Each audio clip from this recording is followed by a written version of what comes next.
It is in his vision of a superior Singapore that Lee has revealed to the rest of the world probably the most controversial, if not indeed unacceptable, of his beliefs.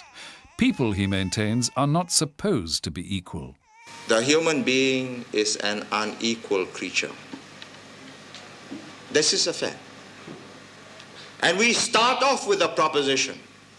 All great religions, all great movements, all great political ideologies say, let us make the human being as equal as possible. In fact, he is not equal, never will be.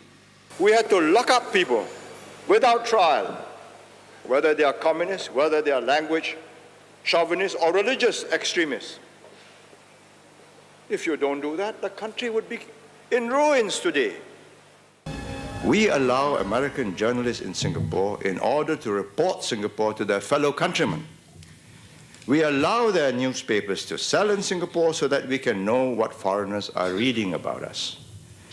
But we cannot allow them to assume a role in Singapore that the American media plays in America, that of invigilator, adversary, and inquisitor of the administration. Why do you have so little faith in the ability of your people, so well educated, to make intelligent judgments on diversity of ideas, on competing news? I have been in office for now 29 years. I have won 7 general elections since my first in 1959. I think that qualifies me at least to be able to say that I do know Singapore better than the questioner. Few, if any, in Singapore had the boldness to challenge the authorities, knowing the serious consequences that could be anticipated. They all knew their Prime Minister ruled with an iron hand. Whoever governs Singapore must have that iron in him, or give it up. This is not a game of cards. This is your life and mine. I've spent a whole lifetime building this. And as long as I'm in charge, nobody's going to knock it down. So people always said that you are using the libel laws to threaten your political rivals. The same laws apply to me. Nobody has ever sued me for libel because I do not defame my enemies. He has never lost a case in Singapore, you know. And he has commenced something like, more than 20 odd cases, and he has won in every one of them. Now let's stop and pause. How is it possible? What are our priorities? First,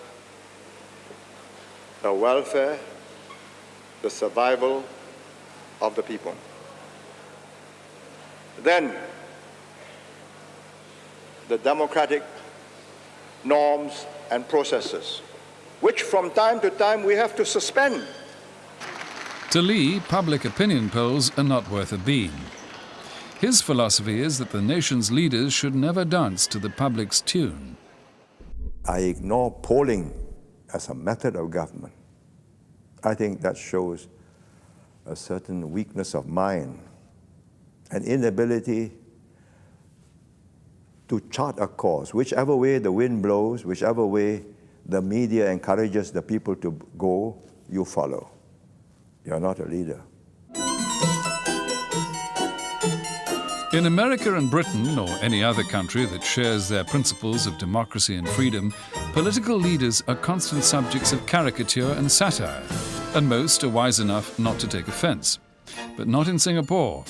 Lee insists that leaders in Asia should be accorded respect. If you keep on mocking your leader and poking fun at him every day, and he has no right of reply, it is very difficult for him to command your respect.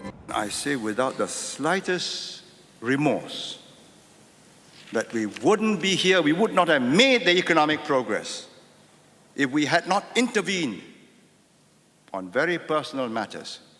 Who your neighbor is, how you live, the noise you make, how you spit or where you spit, or what language you use. Had we not done that and done it effectively, we would not be here today. Lee is health conscious. He neither smokes nor drinks, and swimming is his daily exercise. 郑先生是不是每天都游泳？每天都游泳，没有停过吧？有时没有办法了。如果太忙的时候，怪不得你的身体那么好。一定要有运动才可以。有没有特别的养生之道？不要吃太多，够睡觉，够运动。工作也需要有兴趣。